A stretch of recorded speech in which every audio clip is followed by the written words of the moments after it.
anis isiniin abdadhee rabbii gaditti ummata ganda keenya abdadhee nuti abbaa jarraati keessummaa fuuldura keenya ramadaana dhufaa jiru kan ishqiidhaan du'aayiidhaan akka soomnuuf nageenya keenyas misooma keenyas cinaa keenya dhaabbattanii akka deeggartan ulamaa kan ammoo akka dhuunfaattis akka mootummaattis deemnee zayyaraa jajjabeessaa waan nurraa eegamu hunda kan goonu ta'uu maqaa ganda keenyaatii fi maqaa kootiin mirkaneessuun barbaada. Salaamu alaikum warahmatullahi.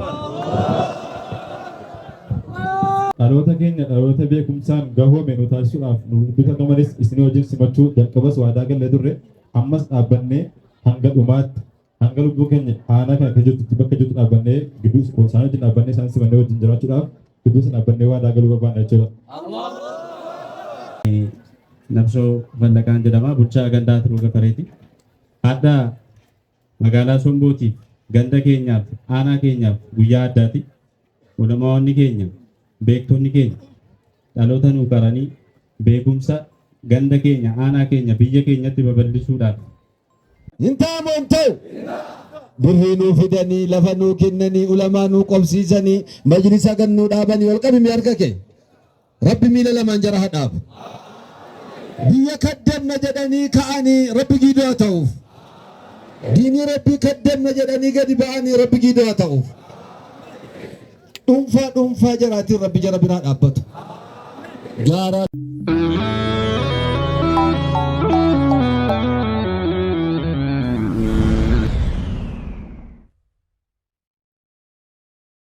Islaamummaa oomishuudhaan beekaman hammas oomishaa jiran Sheekh Muhammad Saalih Abdul Qaadiris gama kanatti affeera.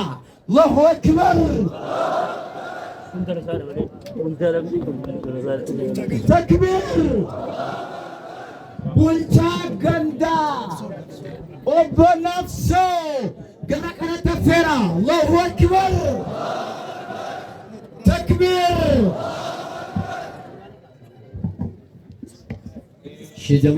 Sheejamaal Ibbaa Cabsaa kottaa mataa biyya kanaati Shaama Siraaj Sheekh Ahmad Siraaj kottaa barakallahu fiikum Sheejamaal kottaa Shaamad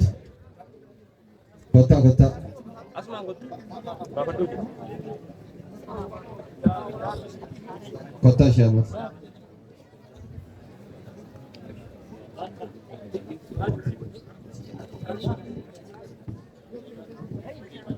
السلام عليكم ورحمة الله وبركاته. أحمد دبي سنينا في دني خيري نتنا دبيو. إيكا وجمان خيري نجتما مؤمن جنة الرحيم كوهم خيري راي تكايم كوهم ما جنة كالوتياني. عمري بالشاكينيا كان سبوشام دكان ربنا فارس.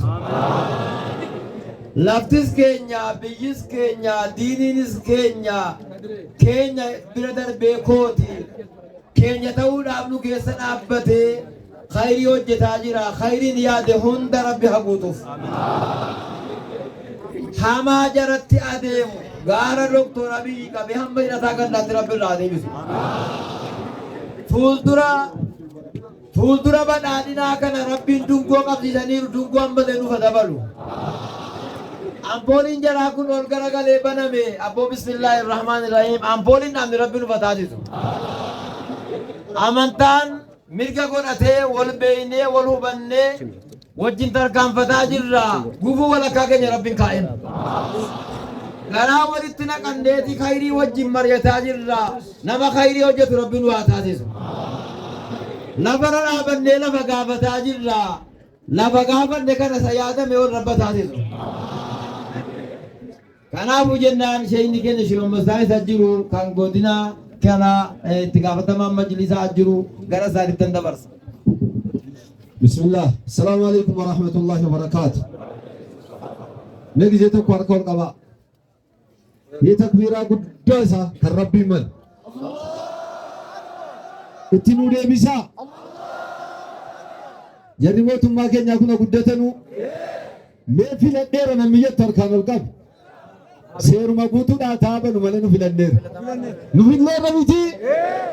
Intaamoon ta'u birrii nuu fidanii lafa nuu kennanii ulamaa nuu qobsiisanii majlisa gannuu dhaabanii ol qabimi harka kee rabbi miila lamaan jara haa dhaabu biyya kaddamna jedhanii ka'anii rabbi giidoo haa ta'uuf diinii rabbii kaddamna jedhanii gadi ba'anii rabbi giidoo haa ta'uuf dhuunfaa jaraatiin rabbi jara biraa dhaabbatu gaaraa doktora keenyaa jammaree hamma isa ganda keessaatti hamma hidhataatti amma garee gareetti warra jiru meel qabee harka kee rabbiin jala rabbi jaraa wajjin haa dhaabbatu bakka jiranuu diinii akaddamanu inni ganda jiru inni jiga keessa jiru diinii akaddamu namni jettu diiniin keenya waajjira ganda barbaada bargana ganaa mandara keessatti waajjira bakka gandi waajjira qabutti majlisni keenya waajjira qabaachuu qabamu hin qabu qaba namni jettu harkaan ol qabu jarrin waajjiruun kennani lafas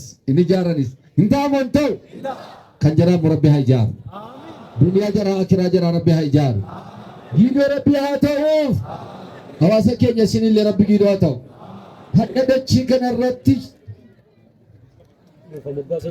ganda kanatti gammanne bakka kanatti gammanne hamma ammaatti gammachuutu jira waamamtanii awwaataa jirtu kennaa innaan kennaa jirtanii meel qabadhaa isiniif immoo rabbi haa kennu ani danuun jedhu mee jararraa dhaga'uun barbaada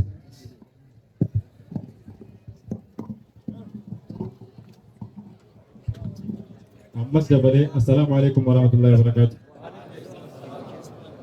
dirqama qabna waan ta'eef kanaaf ani carraa akkasii argadhee beektota keenya abbootii keenya faaya dachee keenya gidduu dhaabbadhee gaafata akka kanaa gaafatamuudhaaf gammachuun itti dhagahame suma gumaa ibsachuu danda'a jechuudha. Ulamaa bira dhaabbachuun namaaf osoo hin taane ofiif akka ta'e jarumarraa baranne waan ta'eef diinii kabajuudha ulamaa kabajuun rabbii kabajuudha ulamaa kabajuu jechuudha akkasitti nuun jedhame waan ta'eef ulamaawota keenya isin warra keessummaa keenya nuuf fidas isin kabajna isin jaalanna isaan akka keessummaatti lafa kana nuuf misoomsuuf misooma diinii nuuf bal'isuuf dhaloota keenya dhaloota beekumsaan gahoome nu taasisuudhaaf nu duuta namanis isin wajjin simachuu jalqabas waadaa gallee turre ammas dhaabbannee hanga dhumaatti hanga lubbuu keenya aanaa kana akka jirtutti bakka jirtu dhaabbannee gidduu isaan wajjin dhaabbannee isaan simannee wajjin jiraachuudhaaf gidduu isaan dhaabbannee waadaa galuu barbaanna jechuudha. Itti aansuudhaan waan lafaa wal qabatu gaafatamuus qabna waan ta'eef jechuudha callisnee siluma lammiin Itoophiyaa kamiyyuu bakka jirrutti hoggansi bakka jirrutti nama jiraataatiif haala jireenyaa mijeessuudha waan ta'eef hojiinsaa inni kun immoo isa nu deeggaruuf dhufe isa biyya faayuu dhufe isa nageenya faarsuu dhufe isa misooma faarsuu dhufe isa diinii lafa qabsiisuu dhufeetiyyuu gidduu keenyatti argama waan ta'eedhaaf waan kana akka aanaatti kabajamoo gochaan keessaa dhufanu isa kana amaanaa guddaa kan keessan qabannee akka waajjira bulchiinsaattis akka carraa ta'e itti gaafatama waajjira bulchiinsaa ta'anii murtiin lafaas qaama waajjira lafaarraa dhufuufis xalayaan dura dhufa jarri gandaas lafa gandaa lafa akka gandaattis lafa mootummaa lafa mootummaatiin dhahamee jiru hunda adda baasanii irratti mari'atanii waan itti murteeffatan itti waliigalan nuuf qaqqabsiisu nuusis kabajamoo bulchaa qabsiifnee mana baree bulchiinsa aanaatiif dhiyeessinee waan murtaa'uu qabu murteessinee waan ulamaa keenyaaf ta'a jedhu waan ulamaa fakkaatu bira qabsuudhaafis waan tokko waan dudduuba deebisuu qabu waan ta'eef sodaa tokkollee shakkii tokkollee kun waadaa afaanii miti waan jiru hunda waliin qoodannee isaanii wajjin jiraachuudhaaf waadaa galla waan ta'eef dubbii kan godhe irratti irratti dhiyeessuu caalaa carraama kana gadhee giddu keessatti yaada kana kennu kooti baay'ee itti gammadee waan ta'eef ulfaadhaa galatamaa jechuun barbaada jechuudha. Assalamu alaikum warahmatullahi wabarakatuh. Ani Nabsoo Fallaqaan jedhama bulchaa gandaa Turuu Gafareeti. Adda magaalaa Sombootiif ganda keenyaaf aanaa keenyaaf guyyaa addaati.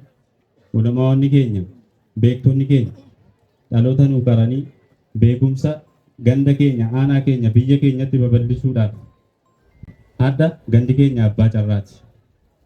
Dargaggoon keenya abbaa carraati. Hojii guddaatu nu eeggata. Adda aanaan Shabee Somboos ta'e gandi Turuu Gafaree guutuu taateetti. Miti misoomaanis nageenyaanis diiniidhaanis guutuu taaneerra akkuma obboleessi koo Yaasiin Kadar asii kaase wantoota isaan barbaachisan kana booddees wantoota ta'uudhaa qaban hunda jara horee keenyaa wajjinis taanee mari'annee akka dhuunfaattis kunuunsuun dirqama qabna waan ta'eef keessattuu dargaggoo magaalaa keenyaatiif wanta dhaamsa godhu guyyaa addaa amaanaa guddaa fudhataa jirra. Nama keessummaa kana ulamaa kana kunuunsee itti fayyadamee magaalaa keenyas guddisee aanaa keenyas guddisee misoomaanis diiniidhaanis bakka darasoonni biyya fayyadan biyya keenya keessaa akka baanuuf itti gaafatamummaa guddaadhaaf amaanaa guddaa fudhataa jirra waan ta'eef hadda dugda hidhachuun jechuudha. Hadda bakka hin malle mana keenyatti galuun. Kanaaf nutis akka ganda keenyaatti diinii keenya babal'isuudhaaf nageenya ganda keenyaa eegsisuudhaaf halkanii guyyaa hojjenna.